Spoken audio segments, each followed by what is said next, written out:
Hi again, folks, and we're on to week 2 in Introduction to Political Science. This week we'll consider theoretical approaches and comparative methods. Our learning outcomes for this week: understanding that theoretical approaches are ways of studying politics methodically, defining the institutional perspective, rational choice approach, structural approach, cultural approach, and the interpretive approach.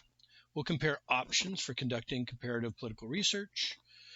We'll describe unit of analysis, level of analysis, and variables to be considered, and we'll compare research methods, including case study, the qualitative method, the quantitative method, and the historical method. Well, as you know, this introduction to political science class is comparative in nature. We're comparing states in the international system with each other and different governmental systems. We're comparing democracies with authoritarian systems, and of course, those political systems fall somewhere in between. Comparison is really at the heart of all scientific research, whether that be in the natural sciences or the social sciences. And of course, political science is a form of a social science. The study of comparative politics, however, is relatively young, and the discipline of political science as a social science is likewise, only around 100 years old, which is not particularly long when it comes to a scientific study. Comparative politics has grown in importance because we have more and more cases as time goes on that are available for study and comparison. So, the modern state system that is creating these states with defined borders, many of us, I guess, would also call them countries.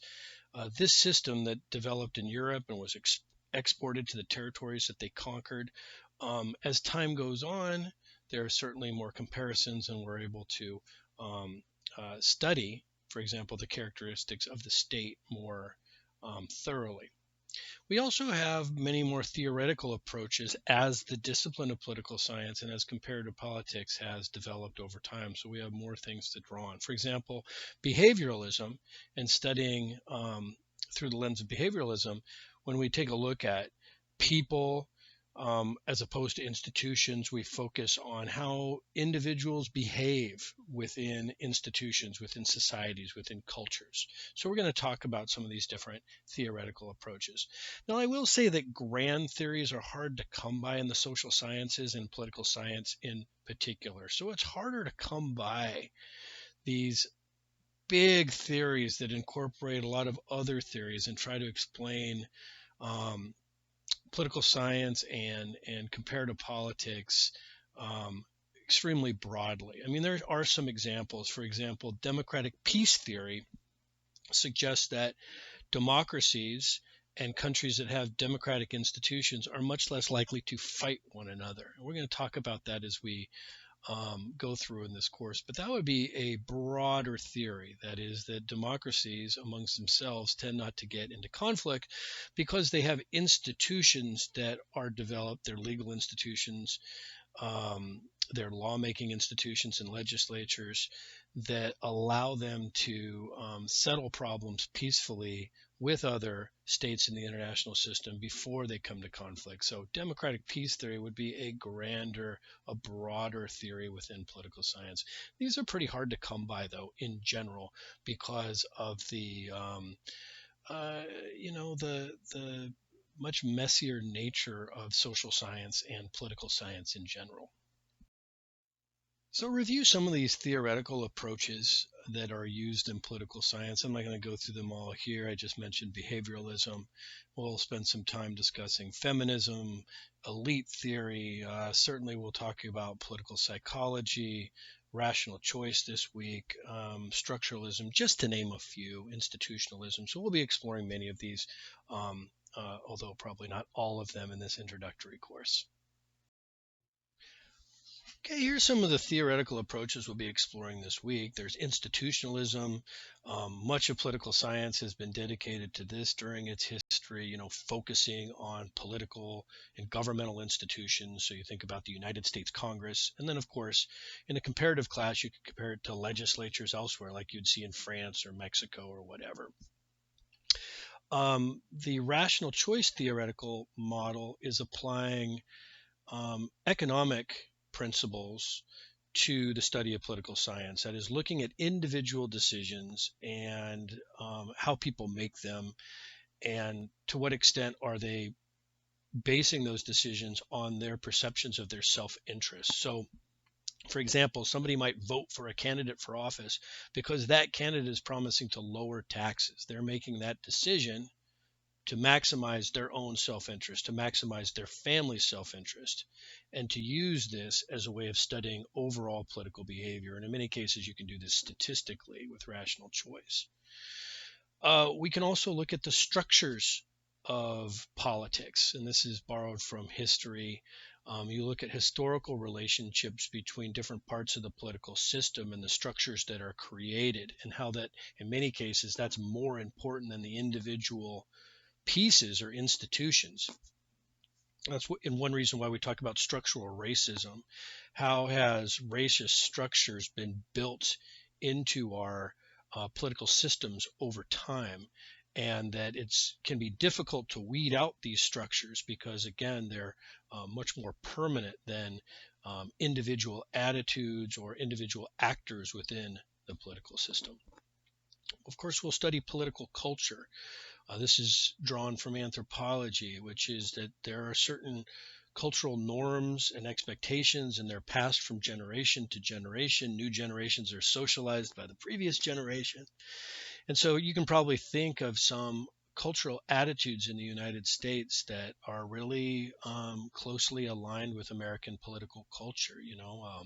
Um, uh, a focus on individual liberty would be an example of that. Of course, in many cases, we have competing values. We have a strong value within the United States of individual liberty, but of course, people also want a high level of security and order. And in some cases, those two are in tension with each other. And there's also the interpretive approach. This is borrowed from sociology, and that we need to not only study sort of what's going on and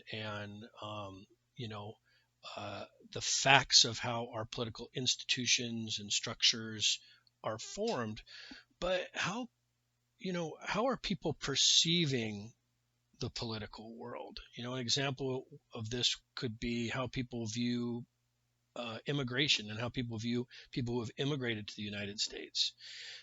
Do they see people who have immigrated to the United States as people who are benefiting the country economically, making it stronger?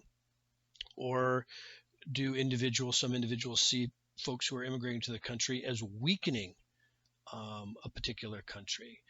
And of course, we can take a look at the facts around this, we can look at the economic data, but sometimes that doesn't tell us a whole lot about how people are interpreting the world around them. And so that's this notion of interpretive. Okay, so I'll try not to repeat myself too much, but again, the institutional approach is really focusing on political institutions. This is much more straightforward. I think a lot of you who are taking a political science class might have thought that most of it's about institutions. How does the presidency work in the United States? How does Congress work? How does the Supreme Court work? So this is the institutional approach. So take a look at some of these key terms. I'm not going to go through them one by one, but much of the study of institutions is based on the empirical approach. That means that, our conclusions are based on facts, experience, observation, data. And so in many cases, that will be the methodical way that we'll study it. But of course, there's also a normative role in studying institution, which means that you're thinking about what should be. Should the United States have universal health care? That's a normative question, right? It's what should be done?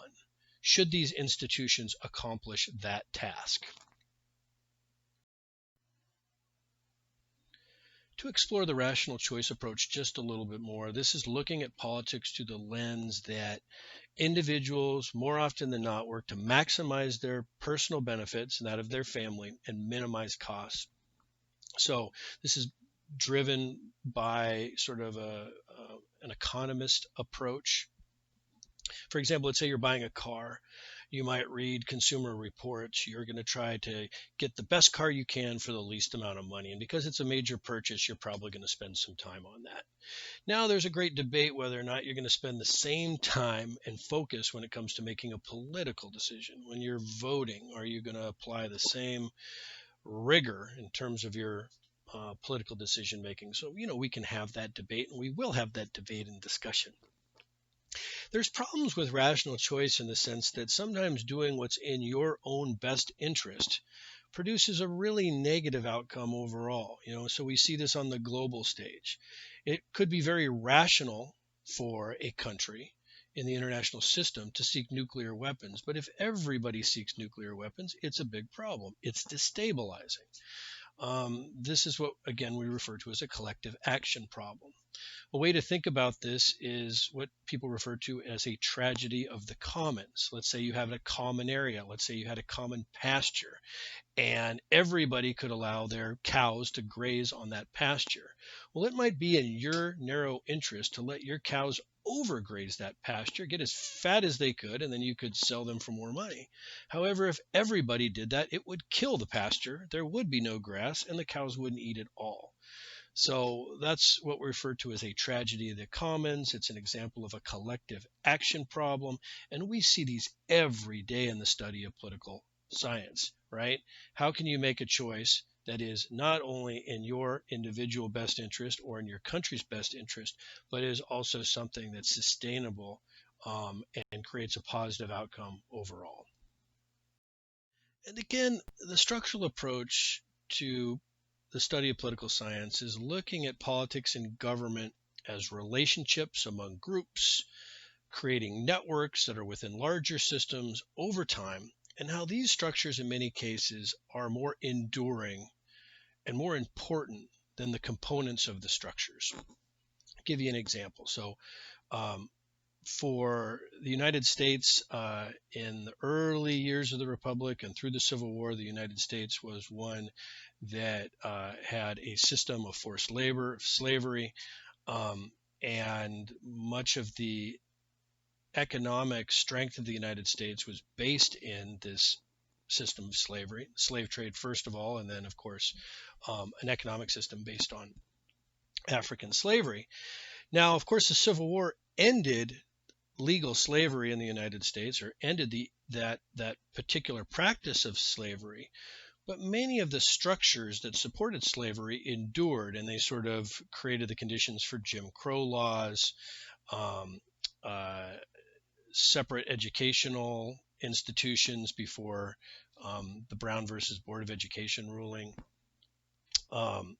obviously segregation, much different economic opportunities between Black Americans and white Americans, much different levels of wealth, all came out of this system of forced labor. So even when that system ended, the structure endured, and that was supported by law enforcement practices, prison practices, economic, hiring, and housing practices within the United States.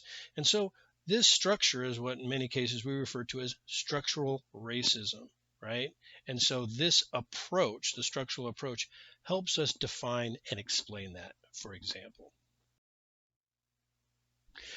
There's also the cultural approach, the study of politics based on the influence of a particular culture or cultural norm. So in the United States, as I mentioned a little bit earlier, tends to place an unusually high premium on individual liberty relative to other countries, whereas other countries might go a little bit harder in the direction of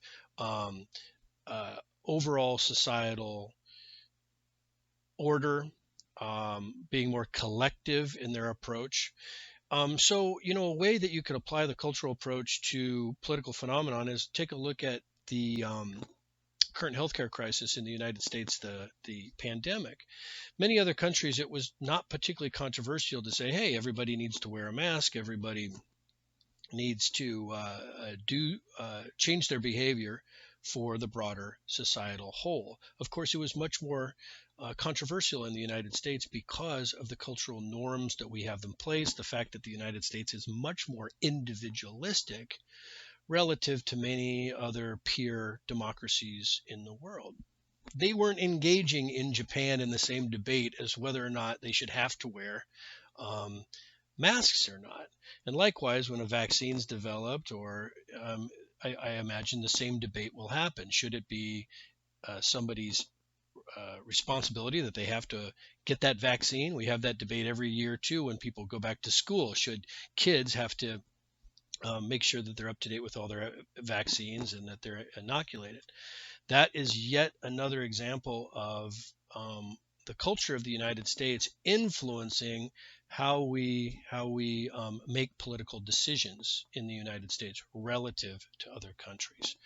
And this also will also discuss the concept of multiculturalism, which is that you know what happens when you have a society made up of many different cultures and backgrounds and ethnicities. In many cases, it requires a different skill set to govern effectively in multicultural societies than it does if you have a society where people have similar cultural or ethnic background. So you take a look at a country like Japan. Just about everybody who lives in Japan is of Japanese descent. They're speaking Japanese. Their parents were Japanese. Their grandparents were Japanese, and so on. Now, the United States historically has been a country of immigrants, but for much of its history, the people who had full rights, full citizenship, were white European descendant folks. The United States has become much more diverse over the last generation. And over the next decade or two, the United States will become a country that is minority majority. That means not one single ethnic background will be a majority of the United States. Whereas when I was born, it was probably 85% European descendant white people. So that won't be the case in 10 or 20 years. So the United States is becoming much more of a multicultural democracy than it has been in the past. And again, the interpretive approach is one driven from sociology, which is that we don't need to simply study what's going on with institutions or verifiable facts, but also how do people feel about government? Somebody could be doing financially quite well, but they might not be doing as well as they think they should be doing, or had some expectation of doing, and they might feel deprived for that reason. And so this is getting into how people are interpreting their political surroundings.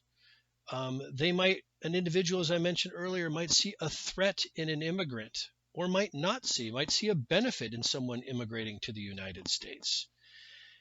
Where did they develop that attitude? Now, we could argue whether that attitude is a good or a bad attitude, but it is an attitude that they have. And so, bringing the interpretive approach to bear, this will help us study this. Okay, we've had a chance to consider different theoretical approaches to studying comparative politics. And again, depending on the question that you're asking, that'll obviously shape maybe what theoretical framework that you decide to use. Now let's switch and talk about the methods of comparative politics. And again, we're studying through comparison. So we might be look at two different countries in the international system and engage in comparison to better understand their qualities and to develop certain hypotheses and theories and better understand how they work. Methodology is the way that we use methods, different strategies that we use to reach conclusions. Okay, so first of all, we need to figure out what our unit of analysis is. What are we trying to study? Are we trying to study states in the international system? Are we trying to study legislatures? Are we trying to study executives?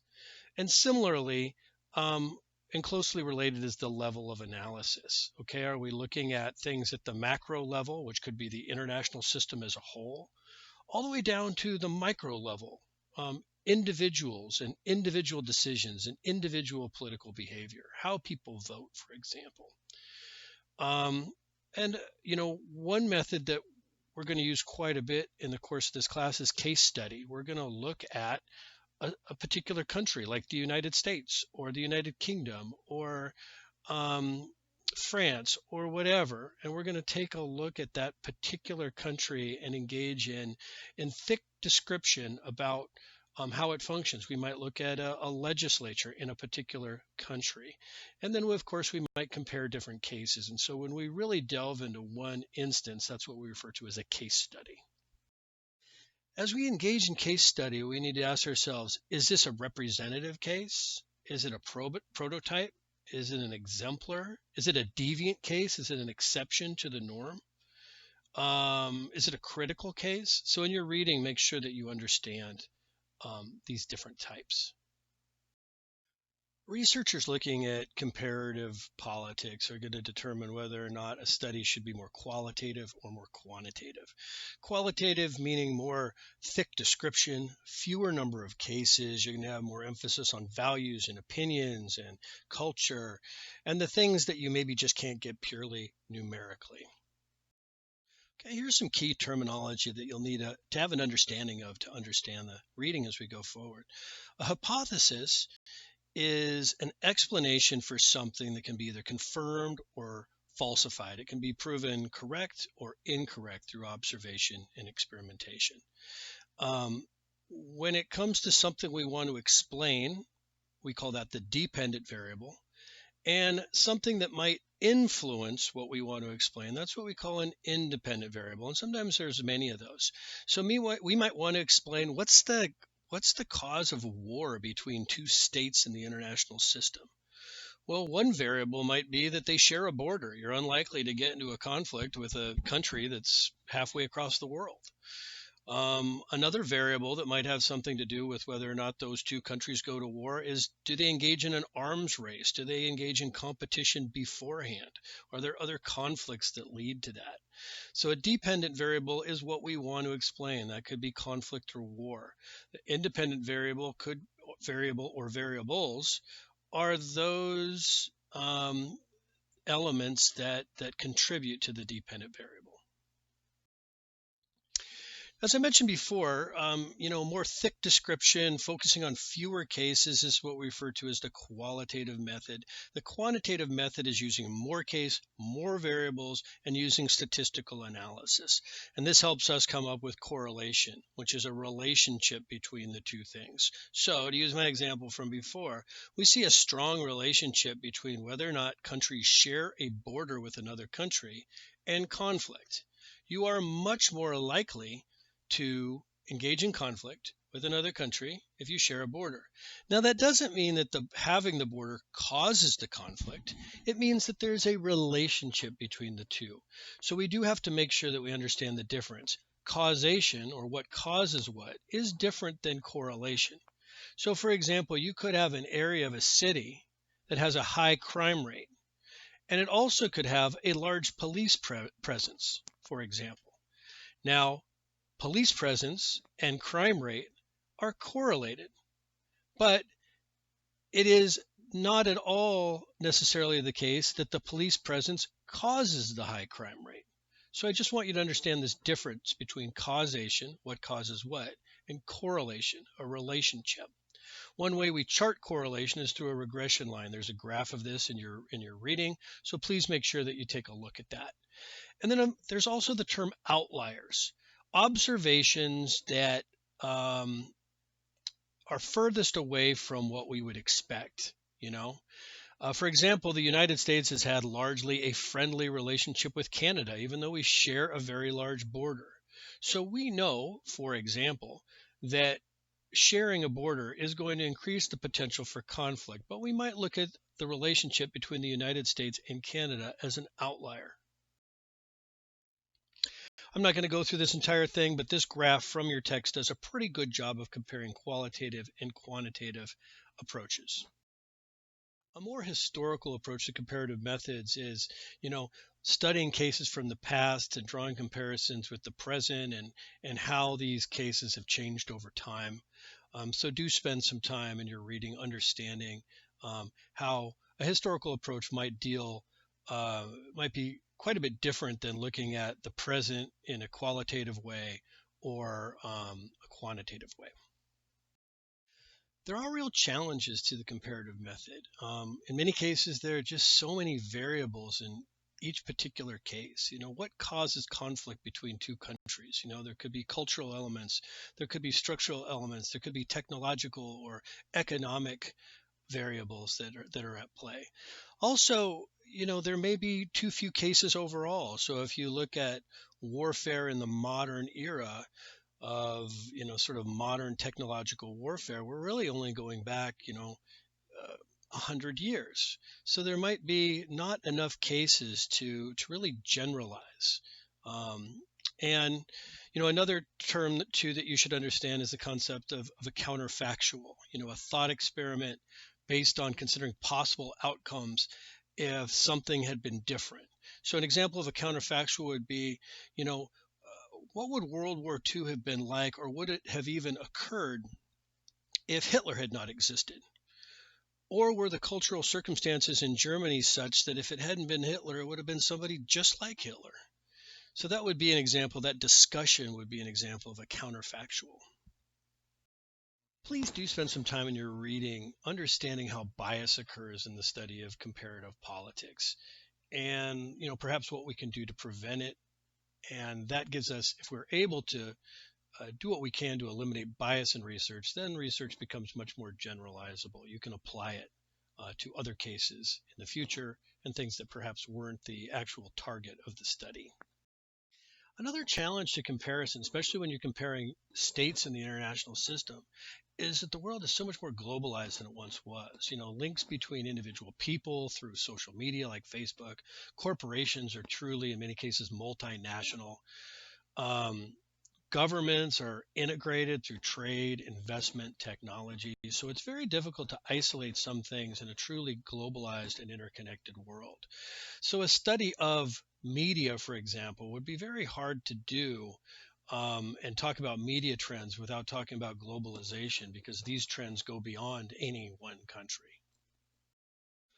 Okay, to summarize just a bit, theoretical approaches are ways of studying politics and help identify the right questions to ask and how to go about answering them.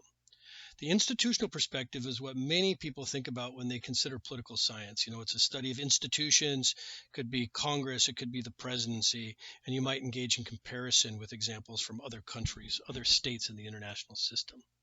More and more, we see the rational choice approach used. This is borrowed from economics, and it looks at individual decision making with the idea that people are going to try to maximize their own benefit while at the same time trying to minimize their own cost. So this might look at voting behavior and other individual level behaviors.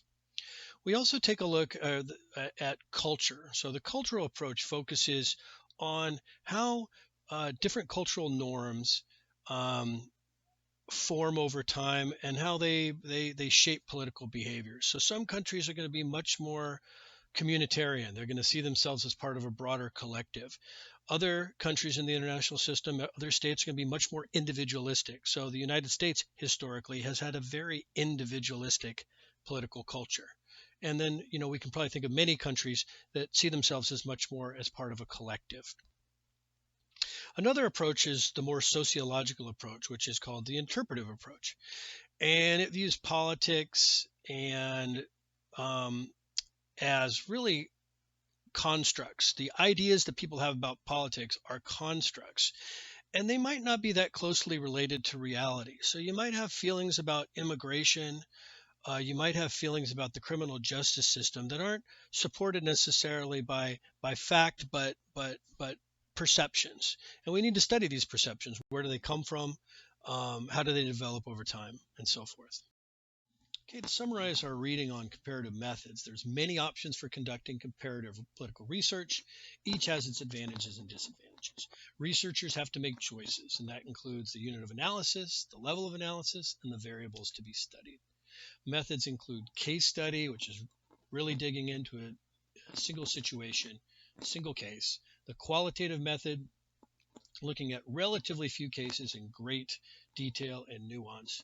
The quantitative method, where you're looking at a lot of cases, a lot of variables, and you are processing that information statistically. And the historical method, looking at cases over time and how those cases changed. Comparative research has different approaches and results according to whether or not it is empirical, that means based on observation, or normative, which is more based on values and what ought to be. So you could do a study, for example, on healthcare systems around the world, and they could be empirical, and you could look at access to healthcare, cost of healthcare, life expectancy, and so forth.